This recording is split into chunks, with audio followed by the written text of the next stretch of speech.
Good morning. How are you all doing, guys? It's Gordon Taggart here. I'm back with a review of the game yesterday against Burnley and a bit more transfer news, or not really an update. You probably all know what's going on anyway, but just a bit of a discussion about the man himself. So a 1-0 victory for us yesterday. Let's focus on the football first of all, the important stuff, not just transfers, which I think people become more obsessed by than the actual game itself, don't they? It seems. But good victory for us yesterday. I thought 1-0 against a tough Burnley team, particularly at home. You know, obviously they gave us, they were unlucky to not win at Old Trafford. So we know very well what they're capable of. But at home, particularly, they're a tough prospect. So I thought we did really well to get the victory yesterday. It was hard fought. We defended very well, and that's important because I think we've over the last a couple of months, I think, sort of around the City game around then and a couple of other, and then more games after that, I think we've been a little bit suspect defensively. We've had to chop and change things quite a lot. Injuries, Bay being out, Smalling, Jones being in and out of the team, which may account for it. But I feel like to get back on that defensively solid base now is really important. I thought Luke Shaw was unlucky not to stay in the team yesterday. Maybe Jose was giving him a bit of a rest.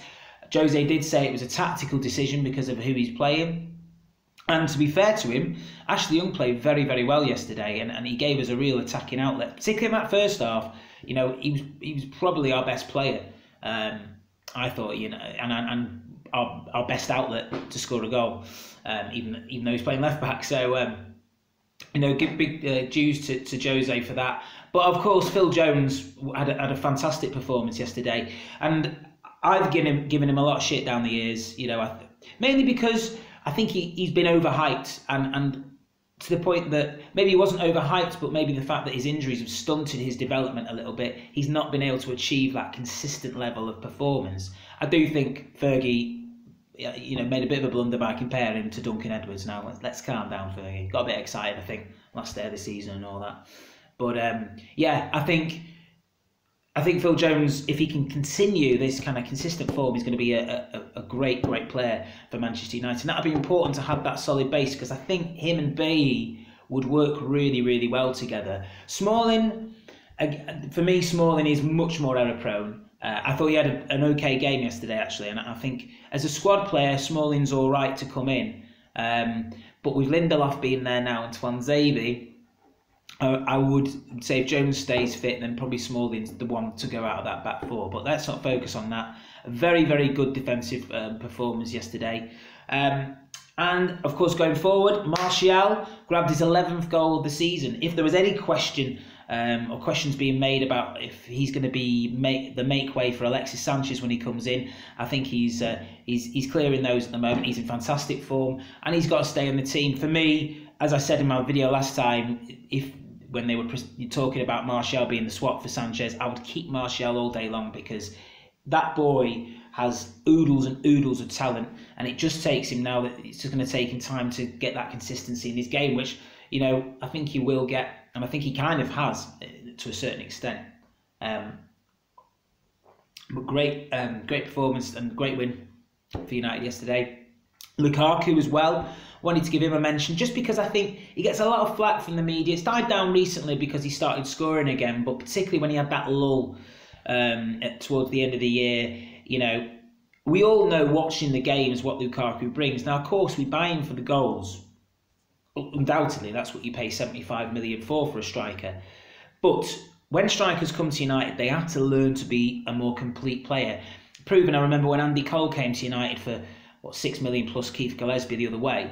You know, he'd come off the season with Newcastle, I think he scored 40 goals, something ridiculous like that. He was banging them in, obviously. When he came to United, he didn't have that start. He was getting a lot of flack from people I know very well. And I won't mention them because I always tell the same story every single time.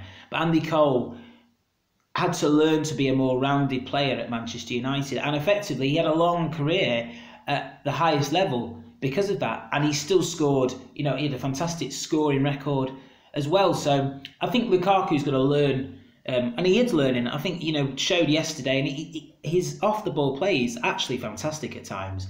he has, he's prone to errors in his game. Sometimes his touch isn't on point, but then who's is all the time. So I thought obviously his lead up to the goal was a prime example of that. Obviously Martial, great finish, but again Lukaku doing the donkey work and really making things happen for us going forward. So a decent victory for us yesterday, and look, it's 12 points. It's difficult to see City dropping, losing again. Really, this losing how many times? Well, essentially be 3 losses. I think we'd have to take if you include the City game as well. Oh no, 3 or 4, isn't it? So my maths is shocking. But it's unlikely to happen. But we just got to keep taking these pills and just making sure we are pushing forward, because the last thing we don't want, we're already ruining it a little bit. It's 12 points now. Had we beaten in those Burnley in those games, Leicester in those games, there was another, Southampton as well, I think. Had we won those games, we'd be 3-6 points behind. So we're already regretting the fact that we haven't pushed forward. So we just need to make sure we win games now. We've got a couple of toughies coming up. We've got Tottenham at the end of the month. And I know we've got Chelsea coming up not long after that.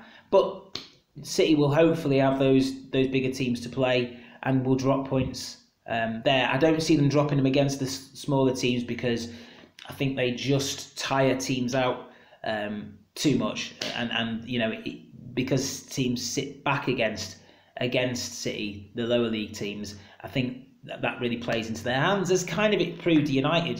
Playing that counter attack. I think you have to bring the game to them a little bit without being stupid, of course. But of course, we have the arrival of Alexis Sanchez coming up, which won't happen till Monday. I was sure of that after Friday night anyway. Once they said that he wasn't arriving, they were obviously going to play the game. And the rumours are, or the situation is, that he's in Manchester now for his medical. Mkhitaryan's in London for his medical. So all going well. It'll be a straight swap. And he will be our new number 7, and I'm imagining being announced tomorrow. Wouldn't it be interesting if they announced that and Jose's contract extension at the same time? It kind of feels like a new Manchester United sort of way of the razzmatazz of announcements, doesn't it? The way they like to do it these days. And I can't wait for it. I honestly, a week ago, I had no idea.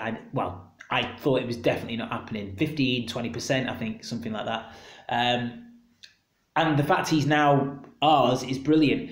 And the amount of crap I've read this week in the media about Alexis Sanchez's deal to Manchester United and the money that's mentioned, I've never seen. I don't want to become like a victim here, that kind of complex. But I've never seen as much anti-United media, I think, than in the last few weeks. There is no doubt that Alexis Sanchez had a deal agreed with Manchester City, or they were practically close. They had agreed at personal terms, I reckon. Now, at the end of the summer, that was for £60 million.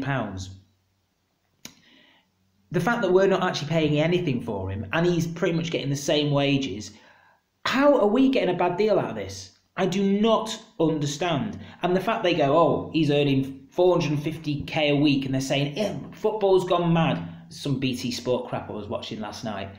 And but it's not 450, it's 450k a week if you include agents' fees, tax-free income, the tax he's paying on it, and over the length of a contract. Who puts that who includes all that stuff in a wage or in a transfer fee? If you're going to do that, then fine. But then you'll find that people like flipping Neymar and City, all the fullbacks City have signed this year. Bloody hell, they must be earning much more than Sanchez, and half of them aren't even playing. So it's complete bollocks. It really annoys me, but I shouldn't get irked by it because we're used to this sort of anti-United media, aren't we? So, but I cannot wait till he joins and becomes our new number 7 at Manchester United. It's going to be an exciting time. So I'll obviously do a little video when it does happen. I imagine it's going to be tomorrow afternoon, and that's certainly from what I can see and the information I've read. So let's look forward to that, and he'll make his debut probably against Yeovil in the glamorous location of Yeovil Town. which will be interesting to watch. Maybe grab a couple of goals. That'd be nice for a good start on it. Anyway, that's me done for today, everyone. Thank you for tuning in. Again, please like videos, please share and subscribe if you can. It'd be fantastic to get the subs up a little bit over the next couple of weeks and that. And have a lovely Sunday afternoon, and I will see you soon.